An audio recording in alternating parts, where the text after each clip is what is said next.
তাহলে চলুন আর দেরি না করে গভীরে যাওয়া যাক। এই যে প্যারিস চুক্তি, এর আসল ব্লুপ্রিন্টটা কি? এটা ঠিক কী জিনিস? প্যারিস চুক্তি হল সহজ কথায় ২০১৫ সালে সই হওয়া একটা ঐতিহাসিক গ্লোবাল ডিল। এটা কিন্তু জাতিসংঘের ক্লাইমেট চেঞ্জ ফ্রেমওয়ার্ক মানে ইউএনএফসিসি এর অধীনেই তৈরি হয়েছিল। এর সবচেয়ে বড় ব্যাপারটা কি জানেন? এটা এমন একটা এগ্রিমেন্ট যেখানে প্রত্যেকটা দেশ জলবায়ু পরিবর্তনের বিরুদ্ধে লড়াইয়ের জন্য নিজেদের মতো করে অ্যাকশন নেওয়ার কথা দিয়েছে। প্যারিস চুক্তিকে ঠিকভাবে বুঝতে হলে এর আগের যে এগ্রিমেন্টটা ছিল মানে কিয়োটো প্রোটোকল, সেটার সাথে একটু তুলনা করতে হবে।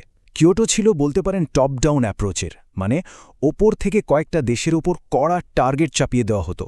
কিন্তু প্যারিস চুক্তি ঠিক তার উল্টো। এটা হলো বটম আপ।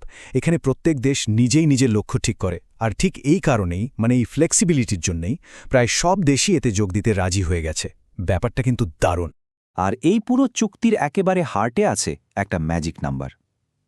লক্ষ্যটা হল পৃথিবীর গড় তাপমাত্রা বৃদ্ধিকে ২ ডিগ্রি সেলসিয়াসের বেশ নিচে রাখা।